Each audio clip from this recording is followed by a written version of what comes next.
ওয়ালানুযীকান্নাহুম মিনাল আযাবিল আদনা দুনাল আযাবিল আকবার। আল্লাহ পাক রব্বুল আলামিন বলেন, আমি বান্দাকে বড় ধরনের কোনো আযাব দেওয়ার আগে বান্দাকে ছোট একটা আযাব দিয়ে এই কথা বুঝাই, বান্দা সতর্ক হয়ে যাও। ছোট আযাবের অবস্থা যদি এমন হয়, বড় আযাবের অবস্থা তোমার কেমন হবে একটু বুঝতে থাকো। জালেমদেরকে আল্লাহ পাক রব্বুল আলামিন অনেক সময় দুনিয়ায় শান শৌকত দান করলেও ছোট্ট ছোট্ট বিপদ আপদ মুসিবত দিয়ে জালেমদেরকে আল্লাহ পাক রব্বুল আলামিন বুঝান, এই দুনিয়ায় থাকতে আসো নাই, তোমার চলে যেতে হবে। সুতরাং তুমি এখনই তোমার গন্তব্যে পৌঁছানোর জন্য প্রস্তুতি গ্রহণ করো। আল্লাহু ইস্তাহজিউ বিহিম ওয়া ইয়ামুদ্দুহুম ফি তুগয়ানিহিম ইয়ামাহুন। জালেমরা আল্লাহর সাথে উপাসনা করে, উপহাস করে, ঠাট্টা বিদ্রুপ করে, আর আল্লাহ পাক রব্বুল আলামিন বলেন আমিও জালেমদের সাথে একটু উপহাস করি। ওয়া ইয়ামুদ্দুহুম, এবং তাদের রশিটা একটু ঢিলা করে দেই। ঘুড়ি যখন উপরে যায় তখন সুতা যার হাতে থাকে, লাঠাই যার হাতে থাকে, একটু ঢিল দেয়, তাহলে ঘুড়িটা আরেকটু উপরে উঠে যায়। রশি যতদূর পর্যন্ত থাকে ওই পর্যন্ত উঠতে পারে, এরপর রশি শেষ, তারপরে কাছে আসার পালা শুরু হয়ে যায়। আল্লাহ তাআলা ঠিক তাই বলছেন, জালেমরা, কাফেররা, মুনাফিকরা এরা যখন দুনিয়ায় ছুটতে থাকে, আল্লাহ পাক রব্বুল আলামিন তাদেরকে ছুটার জন্য আর একটু সুযোগ দিয়ে দেন, অবশেষে তাদেরকে কাছে টানতে শুরু করে দেন। ফামাহিলিল কাফিরিনা আমহিলহুম রুয়াইদা। আল্লাহ তাআলা বলেন আমি কাফেরদেরকে একটু অবকাশ দেই, কাফেরদেরকে একটু সুযোগ দিয়ে দেই, তোমরা তোমাদের মতো করে চলতে থাকো, ঘুমাইতে থাকো, হাঁটতে থাকো, চলতে থাকো, ফিরতে থাকো, হঠাৎ করে দেখবা তোমাদের সব দরজাগুলো বন্ধ হয়ে যাবে, তোমাদের সামনে যাওয়ার আর কোনো রাস্তা বাকি থাকবে। এজন্য আমাদেরকে আল্লাহ পাক রব্বুল আলামিন যে সুযোগ সুবিধাগুলো দেন, এগুলো যে আমাদের জন্য রহমত নাকি আযাব, এটা বুঝতে গেলে কোরআনুল কারীমের আজকের আলোচনার দিকে তাকাইলে বোঝা যাবে। অন্যায় একটা করেছি, ছাড় পেয়ে গেছি, আর একটা করেছি, ছাড় পেয়ে গেছি, আরও একটা করলাম, ছাড় পেয়ে গেছি। এরপরে যদি চিন্তা করি না আমার আর অন্যায় করলে কোনো সমস্যা নাই, আমি এইভাবে মোটামুটি জিন্দেগি পার হয়ে যেতে পারবো, এই কথা ঠিক না। আল্লাহ তাআলা কোনো বান্দাকে ছেড়ে দেন না, সবাইকে আল্লাহ ছাড় দেন। কাকে ছাড় দিয়েছেন? পৃথিবীর শুরু থেকে যত জালেম ছিল সবাইকে আল্লাহ তাআলা ছাড় দিয়েছেন। এই কিছুদিন আগেও যারা জুলুম করেছে তাদেরকে আল্লাহ তাআলা ছাড় দিয়েছেন, কিন্তু কাউকে ছেড়ে দেন নাই। আফগানিস্তান যারা দখল করেছিল জোর করে, লক্ষ লক্ষ মানুষকে নির্বিচারে হত্যা করেছে, জুলুম করেছে, আল্লাহ তাআলা ওদেরকে ছাড় দিয়েছিলেন, কিন্তু অবশেষে ধরেছেন, আলহামদুলিল্লাহ। আবার শ্রীলঙ্কায় যারা জুলুম করতেছিল, জনগণের টুটি চেপে ধরে, মাথা চেপে ধরে একটা শব্দ জনগণকে উচ্চারণ করতে দিত না, আল্লাহ তাআলা এদেরকেও ধরেছেন। বাংলাদেশে 15-17টি বছর যারা আমাদের উপরে জুলুম নির্যাতন করেছে, আমাদেরকে কথা বলতে দেয় নাই, আল্লাহ তাআলা এদেরকেও ধরেছেন। এই রিসেন্টলি সিরিয়ায় সে 1971 সাল থেকে শুরু করে এই পর্যন্ত বাশার আল আসাদের গ্রুপ, তার পরিবার ওই দেশে এমন রাজত্ব করেছে, জনগণকে 2 জায়গায়, 3 জায়গায়, 4 জায়গায় 1-2 জন মিলে রাজনীতি নিয়ে একটু ঠাট্টা করবে, উপহাস করবে, কথা বলবে, এমন একটা সুযোগ পর্যন্ত দেওয়া হয় নাই। এই জালেমদেরকে আল্লাহ পাক রব্বুল আলামিন ধরেছেন, ঠিক কি না? আল্লাহ তাআলা সবাইকে এখন সাইজ করতেছেন। এই সাইজ করা মানে এইরকম না যে পৃথিবীতে সব জুলুমের অবসান ঘটে গেছে, বিজয় হয়ে গেছে, বিষয়টা তা না। আমি আজকে যে বিষয়টি আলোচনা করতে চাই তা হচ্ছে এইগুলি হবে, ইতিপূর্বেও হয়েছে, এখন হচ্ছে, ভবিষ্যতেও হবে। পাপে ছাড়ে না বাপেরে, পাপ যে করবে তাকেই ধরা হবে। কাউকে কিন্তু ওখান থেকে রেহাই দেওয়া হবে না। তবে রিসেন্টলি এই যে দেশগুলি স্বৈরতন্ত্র মুক্ত হলো, ফ্যাসিস্ট মুক্ত হলো, এইটার একটা ভবিষ্যৎ সামনে খুব ভয়াবহ আসতেছে। এর জন্য প্রস্তুত থাকবে ইমানদার যারা, মুসলমান যারা, উলামা একরাম যারা, তালেবুল ইলম যারা, আসাতিজা একরাম যারা, মুআল্লিমিন যারা, প্রত্যেকের প্রস্তুত থাকতে হবে এই বিজয়কে চূড়ান্ত পর্যায়ে নিয়ে যাওয়ার জন্য এবং পৃথিবীর শেষ সময়ে ইসলামকে আল্লাহ পাক রব্বুল আলামিনের কাছে সবচাইতে বিজয়ী দিন হিসাবে উপস্থাপন করার জন্য এই জাতির যে উলামা একরাম আছে, তুলাবা ইজাম আছে, মুসল্লিয়ান একরাম আছে, ইমানদার যারা আছে, প্রত্যেকের অত্যন্ত খুব বেশি পরিমাণ দায়িত্ব। নবীজি সাল্লাল্লাহু আলাইহি সাল্লাম এই বিষয়ে আমাদেরকে কিছু ভবিষ্যৎবাণী প্রদান করেছিলেন। সেই বিষয়গুলো আজকে আলোচনা করা হবে ইনশাআল্লাহ। প্রথমেই বলে রাখি, আল্লাহ নবী সাল্লাল্লাহু আলাইহি সাল্লামের মাধ্যমে আল্লাহ তাআলা পৃথিবীর বড় বড় বিপর্যয় যেগুলি ছিল সবগুলি কিন্তু বর্ণনা করেছেন। বড় বড় বিপর্যয়, বিশাল বড় বড় হিস্ট্রি, মানুষের শক্তি, দাম্ভিকতা, মানুষের অহংকার, মানুষের ক্ষমতা কি পরিমাণ ছিল এগুলো আল্লাহ তাআলা বর্ণনা করেছেন। প্রত্যেকটা অবস্থার শেষ আল্লাহ তাআলা কেমনভাবে করেছেন সেটারও বর্ণনা করা হয়েছে। সূরাতুল হাক্কার ভিতরে আল্লাহ পাক রব্বুল আলামিন বিশাল বড় এক কাহিনী বর্ণনা করেছেন। আল হাক্কা মাল হাক্কা ওয়া মা আদরাকা মাল হাক্কা কাযযাবাত সামুদ ওয়া আদুম বিল কারিআ فأما ثمود فأهلكوا بالطاغية وأما عاد فأهلكوا بريح صرصر عاتية। আল্লাহ পাক রব্বুল আলামিন হাক্কা দিয়ে কিয়ামতের ভয়াবহতা বর্ণনা করেছেন। আল হাক্কা কিয়ামত, কিয়ামত মাল হাক্কা, কিয়ামত কি? ওয়া মা আদরাকা মাল হাক্কা, মহা দুর্ঘটনা প্রলয়, সে কিয়ামতটা কি আপনি কি জানেন?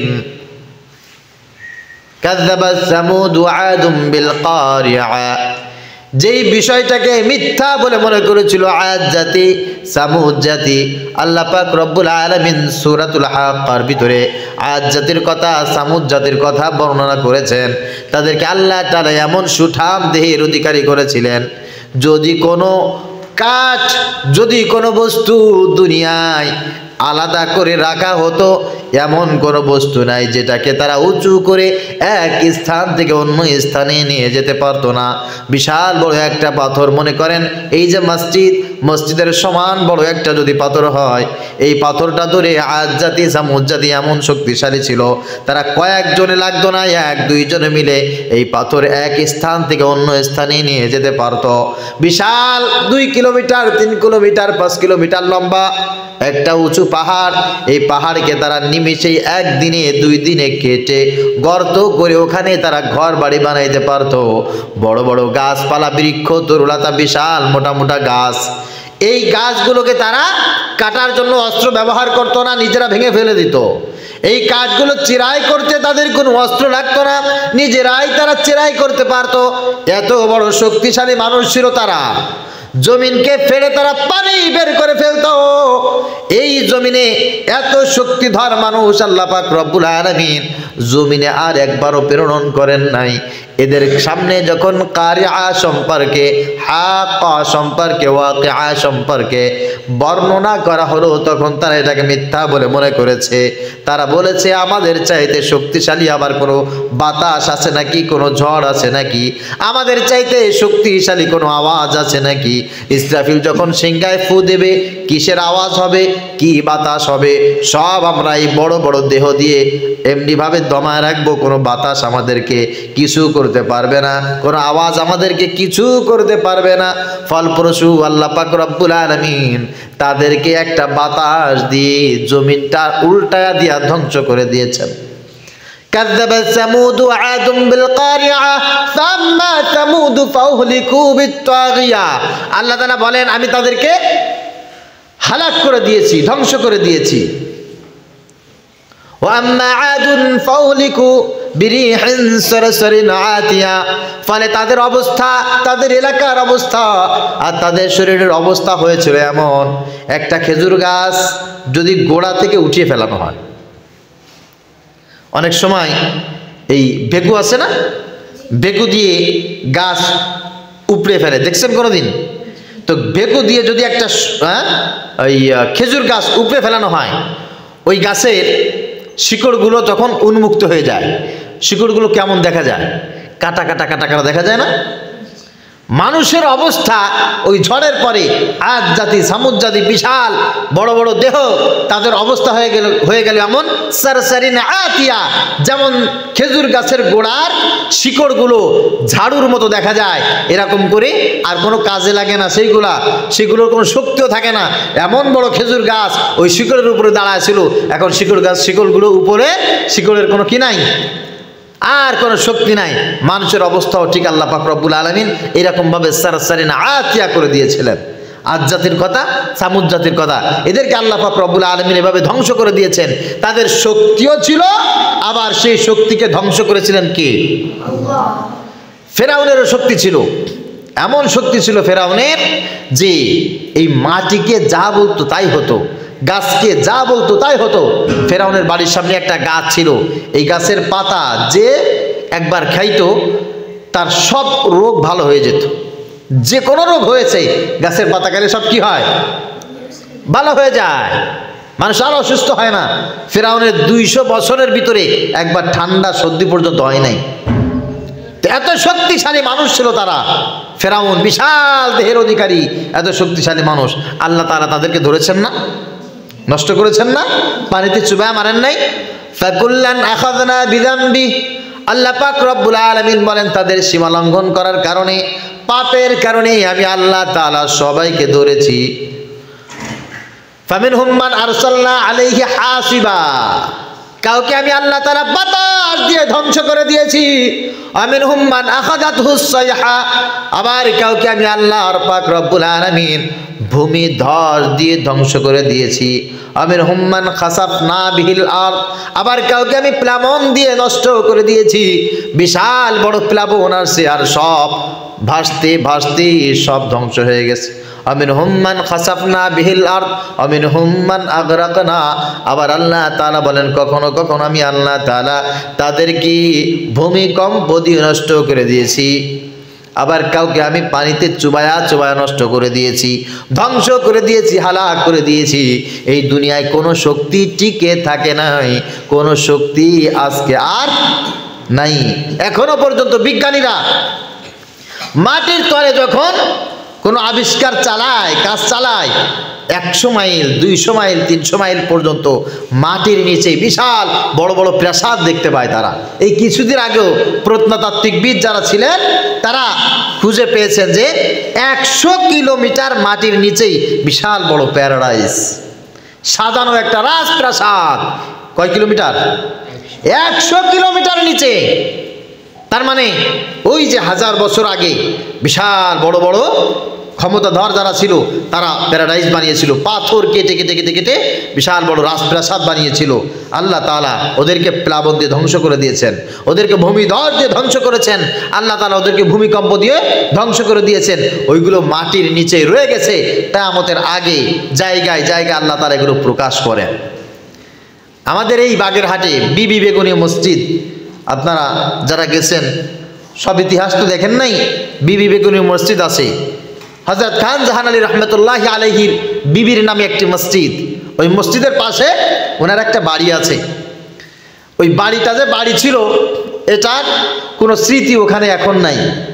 তবে গত 3 বছর আগে সরকারের পক্ষ থেকে এটাকে নতুন করে খনন কাজ রিপেয়ার করার জন্য একটা বাজেট হলো। সেই বাজেটে যখন অনেক খনন করা শুরু করে দিয়েছে, দেখে সেই 600 বছর আগে একটা বাড়ি নির্মাণ করা ছিল, সেই বাড়িটা হুবহু মাটির নিচে আছে। আলহামদুলিল্লাহ, বাড়িটা হুবহু মাটির নিচে আছে। মনে করেন এই মসজিদটা যে অবস্থা আছে, এটা দরজা জানালা সব কিছু লক করা, এই অবস্থায় মসজিদটা যদি 2 কিলোমিটার নিচে চলে যায়, 3 কিলোমিটার নিচে চলে যায়, খুব বেশি ক্ষতি হওয়ার তো কথা না। 1000 বছর, 2000 বছর, 3000 বছর পরে মাটি খুঁড়ে এই মসজিদের 100% সব পাওয়া না গেলেও 70%, 80% তো অনেক কিছু পাওয়া যাবে, যাবে না? ঠিক তদ্রূপ আল্লাহ তাআলা অতীতে অনেক কিছু রেখেছিলেন, মানুষের সামনে সেগুলো রেখেছেন। শুধু তাই না, মানুষ মরে গেছে, সেই মানুষের মৃত কঙ্কাল সেটাও আল্লাহ তাআলা আমাদের সামনে উপস্থাপন করেছেন। বিশাল কিয়দ আকারের এক কঙ্কাল, যেটা মানুষ কল্পনা করতে পারবে না। এই সময় মানুষ দেখলে ভয় পাবে। ফেরাউনের কঙ্কালও এভাবে আবিষ্কার করা হয়েছে। আল্লাহ তাআলা সেটাও কুরআনুল কারীমের সূরা ইউনূসের ভিতরে 11 পারার 18 নম্বর পৃষ্ঠায় সেটাও চমৎকার করে বলেছেন। এক কথায় সারমর্ম যেটা, তা হচ্ছে অতীতে শক্তিশালী মানুষও ছিল, তাদেরকে আল্লাহ তাআলা ধ্বংসও করেছেন। অতীতে বিশাল বড় মানুষ ছিল, তাদেরকে আল্লাহ তাআলা নষ্টও করেছেন। অতীতে বড় জালেম ছিল, অতীতে বড় ফ্যাসিস্ট ছিল, আল্লাহ পাক রব্বুল আলামিন এদের সবাইকে নষ্ট করেছেন। নমরুদের কাহিনী তো এমন ছিল, নমরুদের এত পাওয়ার, সৈন্য সামন্ত এত বেশি, রাষ্ট্রীয় শক্তি তার এত বেশি, পৃথিবীর যে কোনো রাষ্ট্রকে বৃদ্ধাঙ্গুলি দেখাইতো নমরুদ। কথা বোঝা গেছে? কোনো পরাশক্তি এক জাররা পরিমাণ পরোয়া করতো না নমরুদ। যে মাথা উঁচু করত তার মাথাটা একেবারে আস্তে করে কল্লা নামায় দিয়া সমান করে দিত। নমরুদের কাছে যখন ইব্রাহিম আলাইহিস সালামের মেসেজ আল্লাহ পাক রব্বুল আলামিনের তরফ থেকে পৌঁছে গেল, তখন নমরুদ প্রশ্ন করেছে যে তোমাকে কে পাঠিয়েছে? বলে আমাকে আল্লাহ পাঠিয়েছে। তোমার আল্লাহ কই থাকে? বলে আমার আল্লাহ আসমানে থাকে। নমরুদ সঙ্গে সঙ্গে বলতেছে যে তোমার আল্লাহর সঙ্গে আমার যুদ্ধ। নাউজুবিল্লাহ পড়েন। দুনিয়ার কোনো রাষ্ট্রকে পরোয়া করি না, দুনিয়ার কোনো শক্তিকে পরোয়া করি না, তোমার আল্লাহ তোমাকে আমার কাছে মেসেজ দিয়ে পাঠাইছে, তো তোমার আল্লাহর সাথে আমি যুদ্ধ ঘোষণা করলাম। তোমার আল্লাহ কই থাকে? উপরে। নমরুদ এইবারা তীর ধনুক নিয়ে উপরে তীর ধনুক নিক্ষেপ করা শুরু করে দিয়েছে।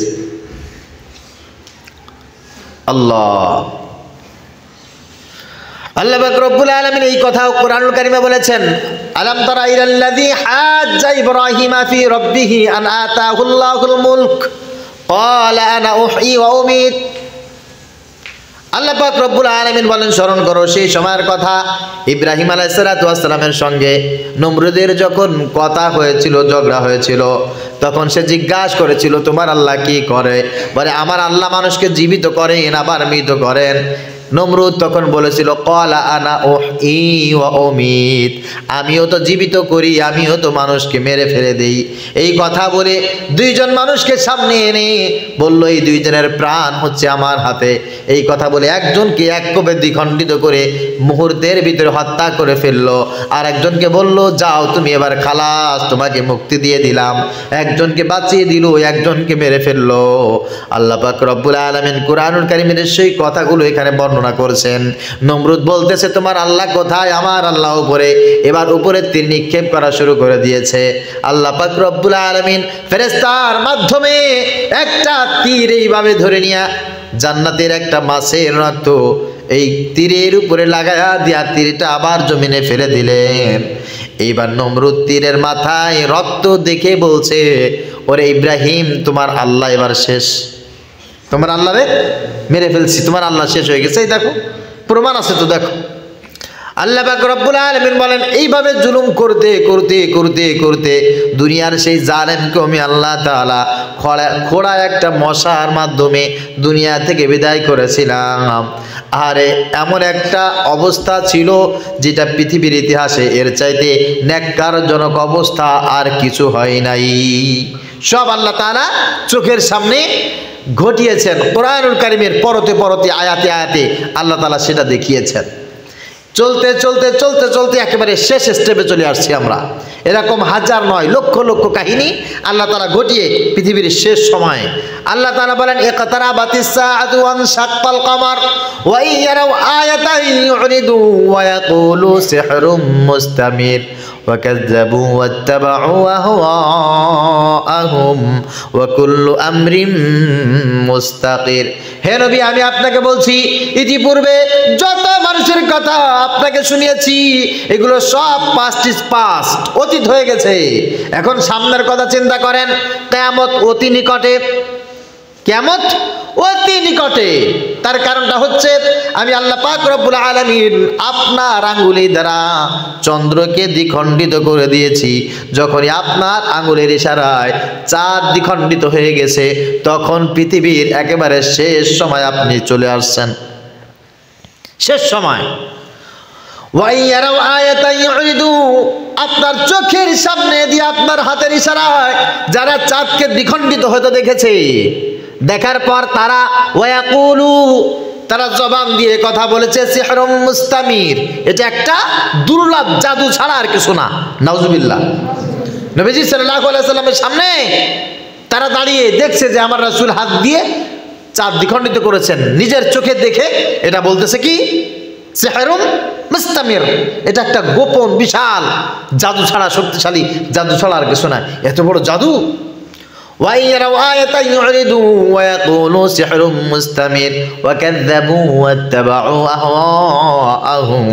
আল্লাহ পাক রব্বুল আলামিন বলেন, তারা আমি আল্লাহ পাক রব্বুল আলামিনের এই নিদর্শনকে ইতিপূর্ব মিথ্যা বলে মনে করেছে, এখন যারা দেখছে এরাও মিথ্যা বলে মনে করলো। এবং তারা তাদের মনের খেয়াল খুশি মতো যেটা পছন্দ করেছে ওটাই গ্রহণ করেছে। অকুল্লু আমরিন মুস্তাকির, তারা তাদের প্রত্যেকটা কাজ সম্পর্কে অজ্ঞ, নিজেরা যেটা সিদ্ধান্ত নিয়েছে ওটাকে সঠিক মনে করেছে। আসলে ওদের সিদ্ধান্তের কোনো দাম নাই, ওদের কাছেই নাই, কারণ ওই তো দুদিন পরে থাকবে না, অবস্থাটা কি হবে। এবার চলে আসুন, এই যে কথাগুলো এতক্ষণ পর্যন্ত বলা হলো, আল্লাহর ক্ষমতা, ইতিপূর্বে আল্লাহ পাক রব্বুল আলামিন যাদেরকে ক্ষমতা দিয়েছিলেন এই ক্ষমতা তারা কোন কাজে ব্যবহার করেছে, আর তাদেরকে শেষ অবস্থায় আল্লাহ তাআলা কিভাবে দমন করেছেন। এখন বর্তমান পৃথিবীতে যে অবস্থা চলছে, এখন আমাদের পৃথিবীর ভিতরে সবচাইতে বড় জালেমের মসনদে অবস্থান করছে আমাদের প্রতিবেশী দেশ ভারত। পৃথিবীর সবচাইতে বড় জালেমের ভূমিকা পালন করছে এখন তারা। একসময় আমেরিকা ছিল, আমেরিকা ওখান থেকে কিছুটা অধঃপতন ঘটেছে, ওখান থেকে কিছুটা ফিরে এসেছে। কারণ ডোনাল্ড ট্রাম্প বর্তমানে ক্ষমতায় যে এসেছে, ওর ক্ষমতায় আসার নির্বাচনী একটা ইশতেহার ছিল এমন, কোনো যুদ্ধ বিগ্রহ আমি চাই না, এবং মুসলমানরা কষ্ট পাবে, মুসলমানরা নির্যাতিত হবে, এমন কোনো কাজ আমি ক্ষমতায় আসলে করব না। এটা নির্বাচনী ইশতেহার ডোনাল্ড ট্রাম্পের। সুতরাং আমেরিকা ওখান থেকে বেশ ফিরে আসছে। আমেরিকা সাপোর্ট না দিলে যা হবার ঠিক তাই হয়েছে। কি হয়েছে? সিরিয়া থেকে 1971 সালে বাশার আল আসাদ তার পরিবার সর্বপ্রথম সিরিয়ায় নির্বাচিত হয়ে তারা রাষ্ট্রীয় ক্ষমতায় আসে। আসার পর আস্তে আস্তে তারা ধর্ম নিরপেক্ষ মতবাদ, এই কিছুদিন আগেও আমাদের দেশে যারা ক্ষমতায় ছিল শেখ হাসিনা সরকার, এদের টেন্ডেন্সি, এদের রাজনৈতিক থিওরি আর সিরিয়ার আসাদ আল বাশারের রাজনৈতিক থিওরি, ধর্ম নিরপেক্ষ মতবাদ, এই মতবাদ তারা ওই দেশে প্রতিষ্ঠা করে। নবীজি সাল্লাল্লাহু আলাইহি ওয়াসাল্লামের সবচাইতে বড় ইসলামের সুশীতল ছায়ার নিচেই যারা আসবে, এদের নিয়ে ভবিষ্যৎবাণী উন্মুক্তভাবে যাদেরকে নিয়েছিল, তারা সবচাইতে বেশি অগ্রগামী ছিল সিরিয়া অর্থাৎ শাম। নবীজি সাল্লাল্লাহু আলাইহি ওয়াসাল্লাম দোয়া করেছিলেন, আল্লাহুম্মা বারিক লানা ফি শামিনা, আল্লাহ আপনি আমাদের শামে বরকত দিয়ে ভরপুর করে দেন। সুবহানাল্লাহ। সিরিয়ায় সব কিছুতে বরকত, সব কিছুতে বরকত। পৃথিবীর ভিতরে এমন একটা দেশ পাওয়া যাবে না যেই দেশে অনুর্বর জমি হলেও ওই পৃথিবীর মানুষ এত বেশি সুখে শান্তিতে অবস্থান করতে পারে। ওই জমিনে আল্লাহ পাক রব্বুল আলামিন এত বরকত রেখেছেন, পৃথিবীর আর কোনো জায়গায় এত বরকত নাই বসবাসের দিক দিয়ে। আর এই জমিনে ধর্ম নিরপেক্ষ মতবাদ তারা প্রতিষ্ঠা করে 2000 সাল পর্যন্ত, বর্তমান যেই এই রিসেন্টলি পালাইলো যে শাসক বাশার আল আসাদ, তার বাবা 2000 সালে মৃত্যুবরণ করে। মৃত্যুবরণ করার পর 34 বছর বয়সে এই ফ্যাসিস্ট ওই জায়গার ক্ষমতা দখল করে, সংবিধান চেঞ্জ করে দখল করার পর তার একটা মাত্র কাজ ছিল, তা হচ্ছে মুসলিম নিধন এবং ধর্মনিরপেক্ষতা মতবাদের নামে একটা নাস্তিক্যবাদী পরিবেশ দেশের ভিতরে কায়েম করা। যারা ইসলামের পক্ষে কথা বলেছে সিরিয়ায়, তাদেরকে ধরে এমন অত্যাচার করেছে, 12 বছর 13 বছর 15 বছর বয়সী একজন মাদ্রাসার তালেবুল ইলম, কোরআনের হাফেজ, একজন আলেম বা আলেম হচ্ছে এমন একজন মানুষ, সে তো আল্লাহর দ্বীনের পক্ষে কথা বলবে, ঠিক কিনা বলেন? যখনই আল্লাহর দ্বীনের পক্ষে, ইসলামের পক্ষে কথা বলেছে, তখন তাকে নিয়ে গোপন একটা আন্ডারগ্রাউন্ড আয়না ঘরে তাকে বন্দি করে রেখেছে। কিভাবে কতদিন চলে গেল? এইভাবে 1 বছর 2 বছর 3 বছর যেতে যেতে কারোর 10 বছর, কারো 15 বছর, কারোর 20 বছর পর্যন্ত ওই আয়না ঘরের ভিতরে কেটে গেছে। এবং রেখেছে তো রেখেছে, একবার ওখানে ঢুকানোর পরে আর জীবনে খাবার দেয় নাই, জীবনে কোনোদিন খোঁজ খবর নেয় নাই, বাতি দেয় নাই, কোনো একজন মানুষের সাথে দেখা করতে দেয় নাই। এইরকম গেছে কয়েক হাজার, প্রায় 20,000-এর উপরে আলেম এবং 20,000-এর উপরে সেনা যোদ্ধা, ইসলামিক যোদ্ধা, তাদেরকে নিয়ে এভাবে আটকে রেখে তাদেরকে মেরে ফেলা হয়েছে। ওই ঘরের সন্ধান পাওয়া গেছে, ওখান থেকে একজন প্রায় 42 বছর 43 বছরের এক যুবককে ওখান থেকে বের করা হয়েছে। বের করে তাকে জিজ্ঞাসা করা হচ্ছে যে আপনাদেরকে তো খাবার দিত না, এখানে লোকজন যেত না, আপনি এখানে কতদিন ছিলেন? সে বলতেছে আমি এখানে আছি আটকা এই 22টি বছর। কয় বছর? 22 বছর। আল্লাহর কসম দিয়ে বলি, 22 বছরের ভিতরে আমি একবেলা খাবার খাই নাই। যখনই খাবার খাওয়ার সময় হতো, আমি শুধুমাত্র একটু দোয়া পড়তাম, আল্লাহুম্মা বারিক লানা ফিমা রাযাকতানা ওয়া কিনা আযাবান নার, বিসমিল্লাহি ওয়া আলা বারাকাতিল্লাহ, সুবহানাল্লাহ, আলহামদুলিল্লাহ, আল্লাহু আকবার, সুবহানাল্লাহি ওয়া বিহামদিহি, সুবহানাল্লাহিল আযীম। এই তাসবিহাতগুলো আমি যখন পড়তাম, আল্লাহ পাক রব্বুল আলামিন সঙ্গে সঙ্গে আমার ক্ষুধা দূর করে দিতেন। 22 বছর পর্যন্ত কিছু না খেয়ে তাসবিহ তাহলিল আল্লাহর নাম জপে সিরিয়ার ওই কারাগারের ভিতরে, আয়না ঘরের ভিতরে এক যুবক জীবিত রয়েছে। এটার নিদর্শন কি? এটার নিদর্শন আমি অনেক আগেই জুমার খুতবায় বলেছিলাম, যখন দাজ্জাল পৃথিবীতে আগমন করবে, তখন 50 বছর লম্বা হবে একটা দিন এবং 50 বছর লম্বা হবে একটা রাত। এরকমভাবে অনেক দিন পর্যন্ত থাকবে। মানুষের কর্তৃত্ব থাকবে না, সব কর্তৃত্ব দাজ্জালের হাতে চলে যাবে। এমন কর্তৃত্ব, ক্ষমতা যাবে, সম্পদ যাবে, টাকা যাবে, খাবার যাবে, সব দাজ্জাল।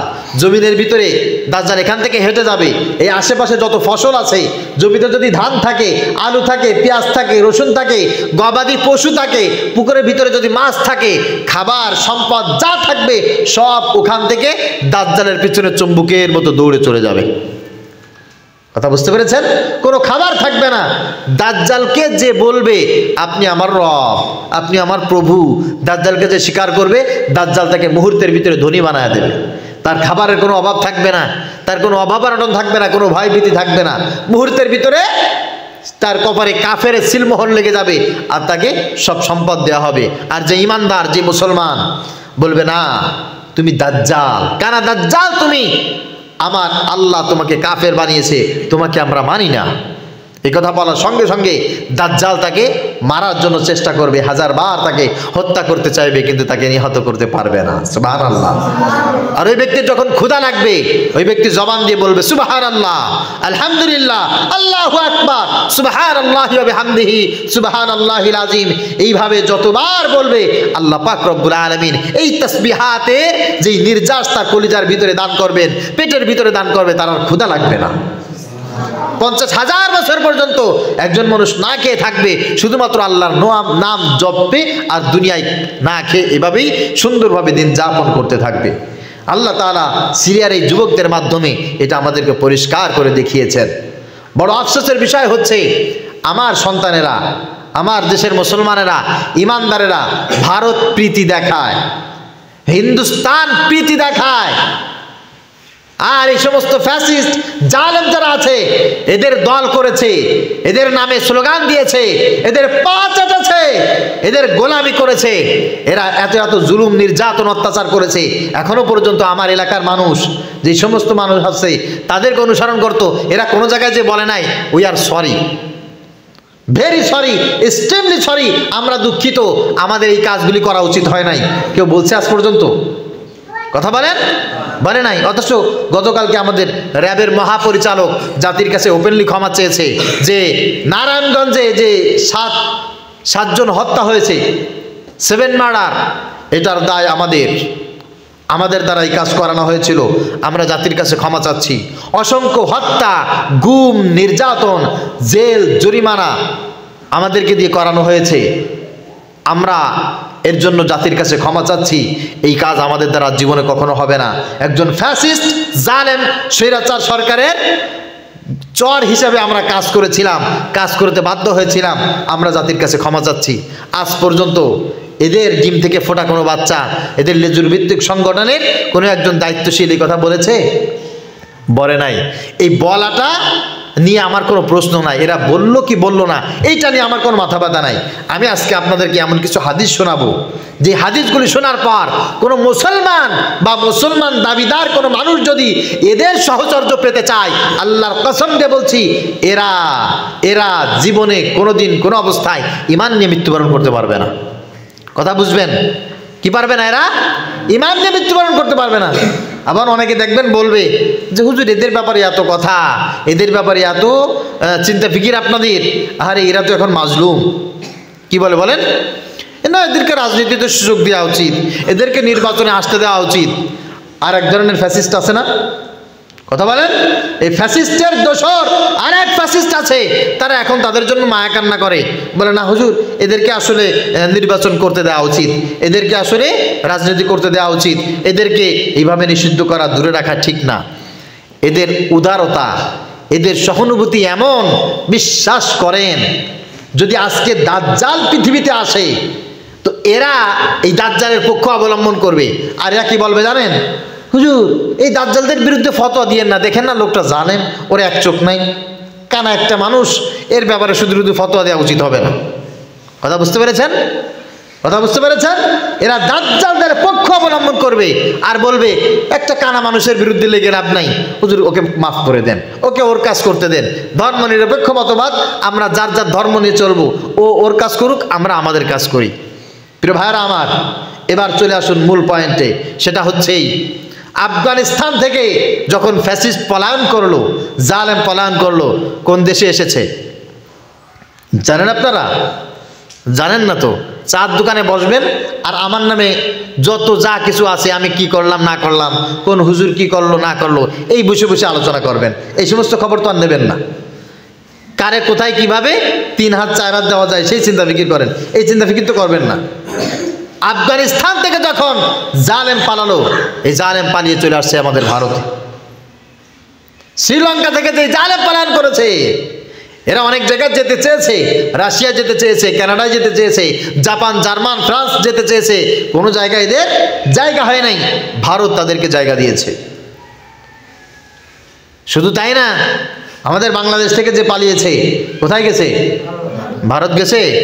ভারত যাওয়ার ইচ্ছা ছিল না তার, অন্য জায়গায় অনেক ট্রাই করেছে, রাশিয়া যেতে চেয়েছে, ফ্রান্সে যেতে চেয়েছে, জার্মানে যেতে চেয়েছে, সব লাথি মেরে তাড়িয়ে দিয়েছে। কোনো ফ্যাসিস্টের জায়গা আমাদের দেশে হতে পারে না। অবশেষে ঘুরে ফিরে এসে মামু বাড়ি দিল্লি গিয়ে উঠছে।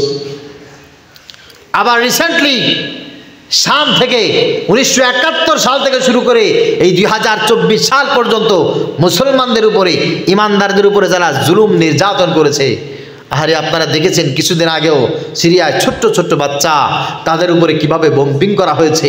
নির্বিচারে এক জায়গায় কয়েক হাজার নর নারী মুসলমানদেরকে দাঁড়িয়ে দিয়ে ব্রাশ ফায়ার করে মেরে ফেলা হয়েছে। ছোট্ট একটা বাচ্চা, আপনারা জানেন 2017 সালের কাহিনী।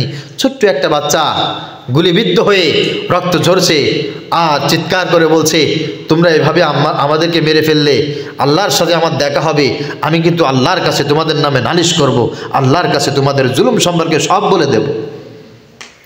নির্বিচারে মানুষকে এইভাবে হত্যা করেছে।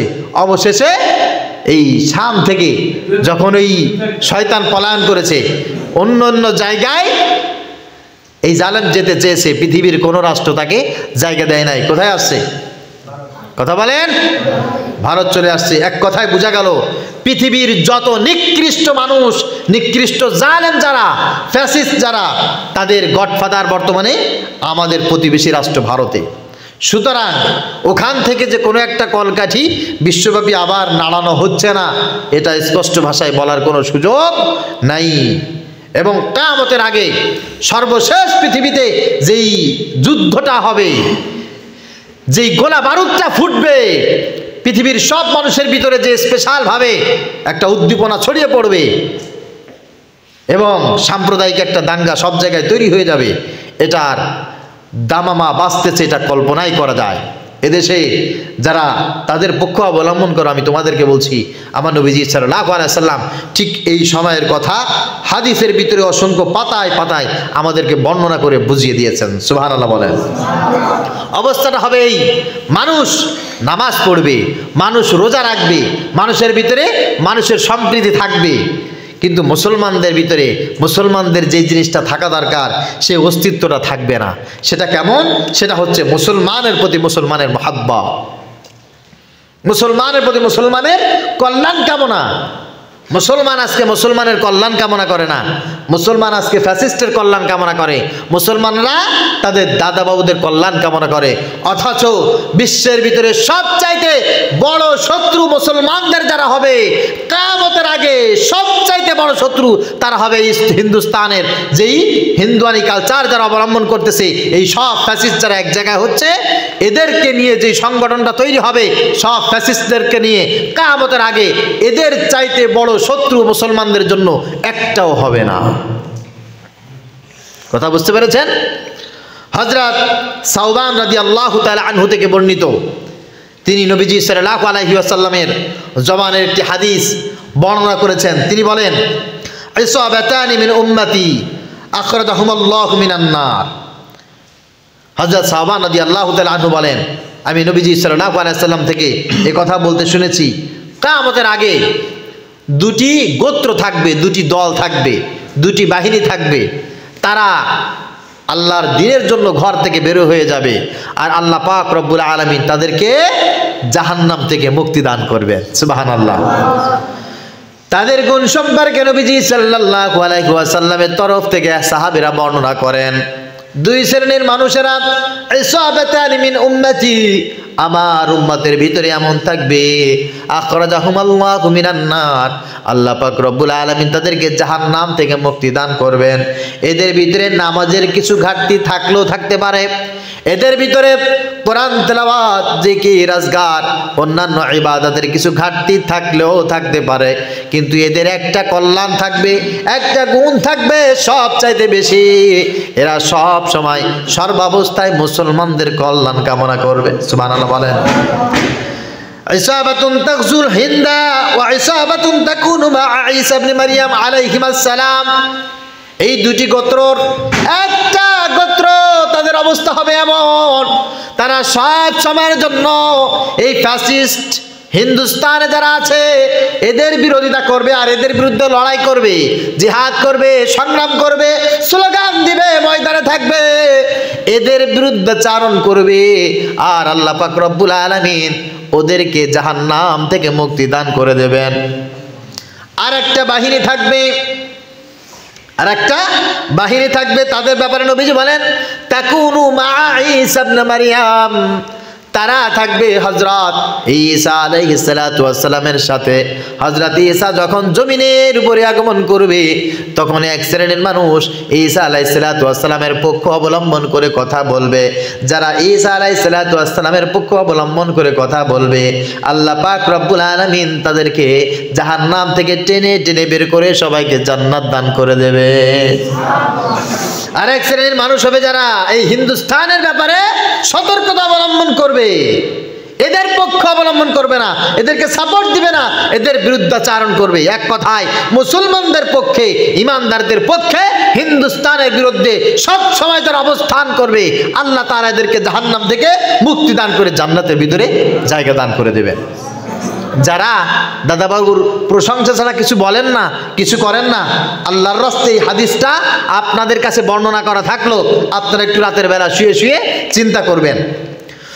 শুধু তাই না, নবীজি সাল্লাল্লাহু আলাইহি ওয়াসাল্লাম বলেন, সায়াকুনু ফি আখিরিজ জামান, শেষ জামানায় এমন একটা সময় অচিরেই তোমাদের সামনে আগমন করবে, হাত্তা জাইশুন ইয়াগজুনাল হিন্দা, এমন একটা দল বের হয়ে যাবে যে দলের একটা মাত্র টার্গেট থাকবে, একটা মাত্র কাজ থাকবে, তা হচ্ছে হিন্দুস্তানের পৃথিবীর সব বড় বড় জালেম, বড় বড় ফ্যাসিস্ট, বড় বড় জুলুমকারীরা হিন্দুস্তানে এসে তারা একটা দল গঠন করবে।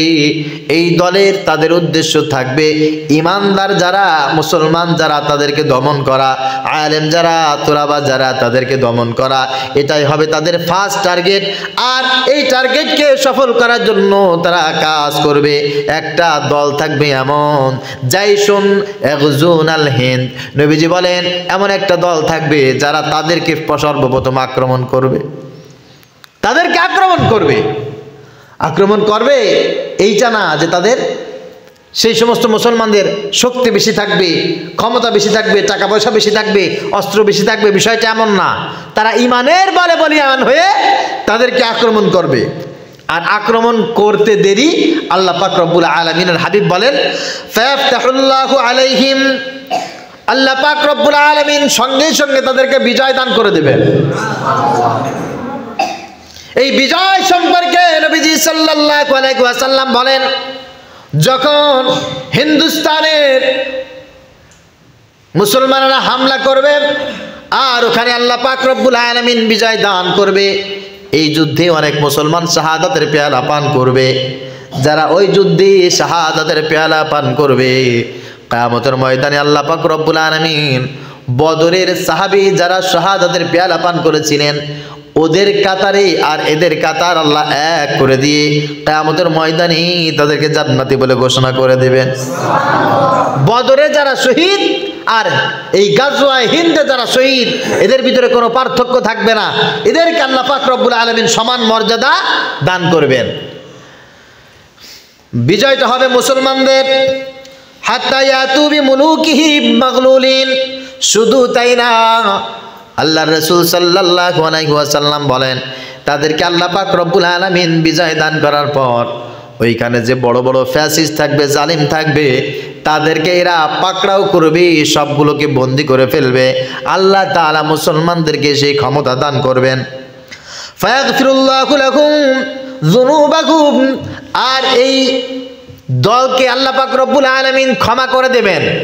জীবনে যত অন্যায় ছিল, তাদের আমলনামায় যত পাপ ছিল, আল্লাহ পাক রব্বুল আলামিন সব কিছু তাদেরকে ক্ষমা করে দিবেন। শুধু তাই না, এরা যখন এই হিন্দুস্তান বিজয় করবে, ফায়ানসারিফুনা শাম, এরা পৃথিবীর আর কোনো জায়গায় অবস্থান করবে না। এরা হিন্দুস্তান বিজয় করে এখানে রাজপ্রাসাদ আর তারা গড়বে না, এখানে তাদের ঘর বানাবে না, বাড়ি বানাবে না। যখন এখানে মুসলমানদের বিজয় হয়ে যাবে, ফায়ানসারিফুনা ইলা শাম, তারা সবাই মিলে সিরিয়ায় চলে যাবে। আল্লাহু আকবার। কোথায় যাবে? সিরিয়ায় চলে যাবে। ফায়াজিদুনা ঈসা ইবনে মারইয়াম আলাইহিস সালাম, যখন তারা সিরিয়ায় গমন করবে, যাওয়ার পর দেখবে আল্লাহর শেষ পয়গম্বর মুহাম্মদুর রাসূলুল্লাহ সাল্লাল্লাহু আলাইহি ওয়াসাল্লামের উম্মত নবীজি সাল্লাল্লাহু আলাইহি ওয়াসাল্লামের সহচর্য হিসাবে এই পৃথিবীতে আগমন করবেন, বরকত নেওয়ার জন্য আগমন করবেন হযরত ঈসা।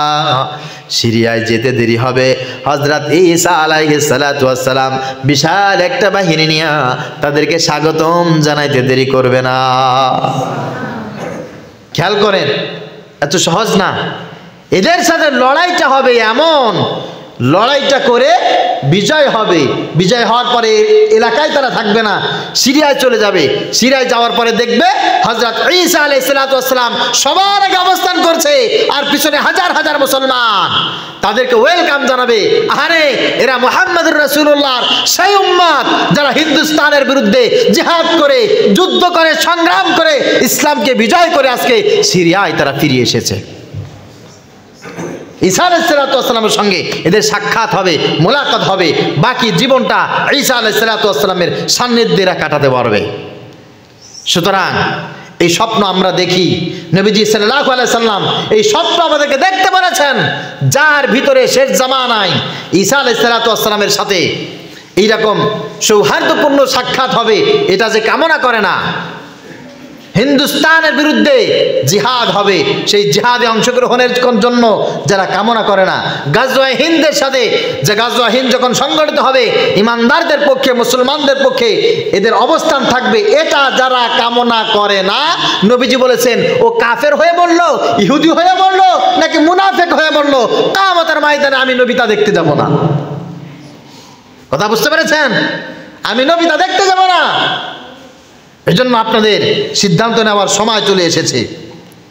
নবীজি সাল্লাল্লাহু আলাইহি ওয়াসাল্লাম অন্য একটা হাদিসে একই কথা একটু চমৎকার করে বলেছেন যে তাগজুন আল হিন্দা ফায়াফতাহুল্লাহু আলাইকুম, অচিরেই হিন্দুস্তানের সাথে আমার উম্মতের যুদ্ধ হয়ে যাবে, কঠিন আকারে লড়াই চলবে। ফায়াফতাহুল্লাহ, আল্লাহ পাক রব্বুল আলামিন তাদেরকে বিজয় দান করবেন। হাত্তা তুলকু বিমুলুকিহিম, এবং তাদের হাতে এই সমস্ত জালেমদেরকে আল্লাহ পাক রব্বুল আলামিন পাকড়াও করবেন, তাদেরকে শিকলবদ্ধ করবেন, তাদেরকে আটকে ফেলা হবে, বন্দি করা হবে। শুধু তাই না, ফিস সালাসিল, এমনভাবে তাদেরকে বন্দি করা হবে পৃথিবীর সব পরাশক্তি এটা দেখে আশ্চর্যিত হয়ে যাবে। আহারে, এরকম ব্রয়লার মুরগির মতো বাইন্ধা রাখছে সব বড় বড় জালেমদেরকে। পৃথিবীর সব অবাক হয়ে মুসলমানদের কাছে মাথা নিচু করতে বাধ্য হবে। ফায়াগফিরুল্লাহু লাকুম যুনুবাকুম, আল্লাহ পাক রব্বুল আলামিন এদেরকে ক্ষমা করে দেবেন, আল্লাহ তাআলা তাদেরকে ক্ষমা করে দেবেন। প্রিয় হাজিরিন, নবীজি সাল্লাল্লাহু আলাইহি ওয়াসাল্লামের কথা আমাদের শুনলে আমাদের আনন্দ লাগার কথা, আমাদের মনের ভিতরে তৃপ্তি আসার কথা। কিন্তু কিছু সংখ্যক মুসলমান আজকে নবীজি সাল্লাল্লাহু আলাইহি ওয়াসাল্লামের কথা শুনলে তাদের মনের ভিতরে কাফের প্রীতি জন্ম নেয়, ফ্যাসিস্ট প্রীতি জন্ম নেয়, তাদের ভিতরে জালেমদের প্রতি ভালোবাসা জন্ম নেয়।